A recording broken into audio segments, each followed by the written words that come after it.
रात के 12:30 बज रहे थे। दिनेश अपने दोस्त पंकज के साथ नाइट शो देखकर घर वापस लौट रहा था। भाई क्या काम किया है अल्लू अर्जुन ने पुष्पा में, एकदम छा गया बे वो। देखना अब हिंदी फिल्मों के हीरो की वाट लगा देगा वो। तभी रास्ते में पंकज को जोर का सुसु आ जाता है। वो दिनेश से बाइक रोकने के लिए कहता है। दिनेश अपनी बाइक रोकता है। तू 2 मिनट रुक, मैं दूर उन झाड़ियों में हल्का होकर आता हूँ, ठीक है? पंकज झाड़ियों में हल्का होने लगा। तभी उसे झाड़ियों में कुछ हलचल महसूस हुई। ये कौन घुर्रा रहा है? कुछ देर बाद वो आवाज आनी बंद हो गई। अपने दोस्त के पास जाने के लिए जैसे ही मुड़ता है, उसे वहाँ पर एक औरत का कटा हुआ सिर दिखाई देता है। दिनेश भाई यहाँ जल्दी से आ, देख यहाँ किसी औरत का कटा हुआ सिर है। पंकज क्या हुआ? पंकज क्या हुआ? तू चिल्ला क्यों रहा है? और कहाँ है औरत का कटा हुआ सिर? पंकज अपनी आंखें बंद किए हुए झाड़ियों की ओर इशारा करता है। दिनेश मोबाइल की रोशनी में झाड़ियों की ओर देखने की कोशिश करता है और फिर जोर जोर से हंसने लगता है। भाई क्या हुआ? तू हंस क्यों रहा है?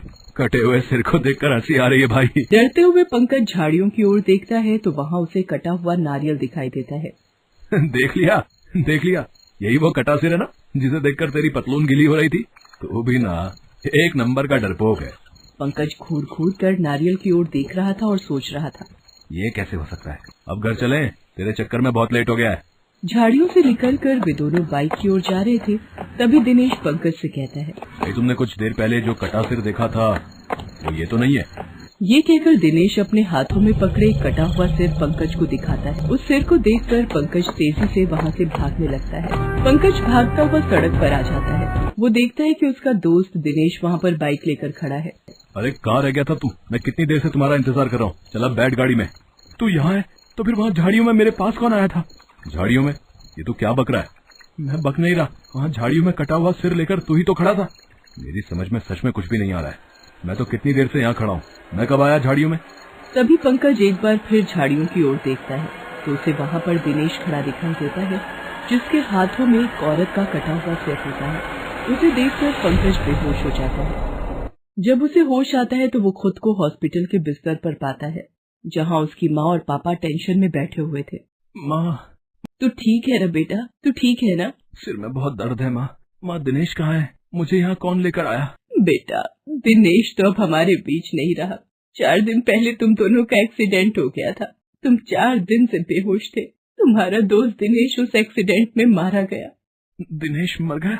ये तो भगवान की कृपा है जो तुम उस एक्सीडेंट में बाल बाल बच गए। कुछ दिनों बाद पंकज अस्पताल से डिस्चार्ज होकर घर आ गया, लेकिन घर पर उसके साथ अजीब अजीब सी घटनाएं घटने लगी। एक रात की बात है, पंकज को नींद नहीं आ रही थी।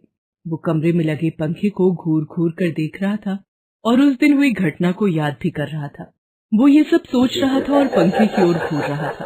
तभी उसे पंखे पर वही सिर लटका हुआ दिखा। अरे ये तो ऐसी औरत का सिर है। ये मेरे घर में कैसे आ गया? पंकज चिल्लाते हुए कमरे से बाहर भागा। माँ, पिताजी, मेरे कमरे में कोई है। पिताजी, मेरे कमरे में कोई है। पंकज अपने पिता को पकड़ लेता है और हाँफते हुए कहता है, पिताजी, मेरे कमरे में एक कटा सिर है। किसी औरत का कटा सिर। वही सिर जो उस दिन मैंने सड़क किनारे झाड़ियों में देखा था। मुझे बिल्कुल अच्छे से याद है। पंकज की माँ और पिताजी उसके कमरे में जाते हैं, लेकिन वहाँ तो कुछ भी नहीं था। बेटा यहाँ तो कुछ भी नहीं है।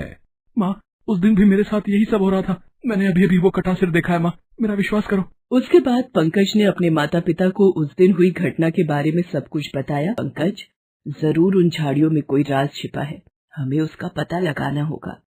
पंकज की माँ अपने पति और पंकज के साथ उसी जगह पर पहुंची। उन्होंने इधर उधर देखा, लेकिन उन्हें कुछ भी पता नहीं लगा। वो वापस लौटने ही वाले थे कि तभी पंकज की चीख उन्हें सुनाई। माँ, वो कटा सिर यहाँ है। पंकज की माँ और पापा भागते हुए उस ओर गए। वहाँ पर सच में एक कटा सा सिर पड़ा। मैंने कहा था ना, मैं सच बोल रहा हूँ। तभी उस सिर में हलचल दिखाई दी और वो कटा हुआ सिर हवा में उड़ने लगा। कौन हो तुम? मेरे बेटे के पीछे क्यों पड़ी हो? क्योंकि मुझे तेरे बेटे से शादी करनी है। वो कटा सिर मीनाक्षी का था। सालों पहले शादी के बाद वो इसी रास्ते से डोली में अपने पति के साथ जा रही थी। अचानक शेर ने उसके पति पर हमला कर दिया। बचाओ, कोई मेरे पति को बचाओ। लेकिन शेर ने उसके पति को मार दिया। उसके बाद शेर ने मीनाक्षी की ओर का रुख किया और उस पर भी हमला कर दिया और उसके सिर को धड़ से अलग कर दिया। बाद में शेर उसका धड़ लेकर झाड़ियों में चला गया और उसका सिर इधर ही रह गया। मीनाक्षी की मौत असमय हो गई थी, इसलिए उसकी आत्मा इधर ही भटकती रही। उस दिन तेरा बेटा जब झाड़ियों के पास सुसु कर रहा था, तभी से मैं इसके पीछे पड़ गई। मैं तो उसी दिन इसे मारकर शादी कर लेती, लेकिन उसका वो दोस्त हमारे रास्ते आ गया और मुझे उसे मारना पड़ा। लेकिन आज मैं तेरे बेटे को नहीं छोड़ूंगी, इसे मारकर शादी करूंगी। ये कहकर वो कटा हुआ सिर हवा में फिर से उड़ने लगा। लेकिन पंकज की माँ पूरी तैयारी के साथ थी।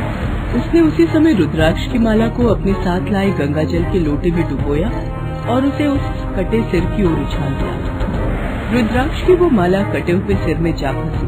उसके बाद मुझे जलन हो रही है, बहुत जलन हो रही है, बचाओ, मुझे बचाओ। पल भर में वो कटा सिर जलकर खाक हो गया। रुद्राक्ष और गंगा जल के कारण उस चुड़ैल को मुक्ति मिल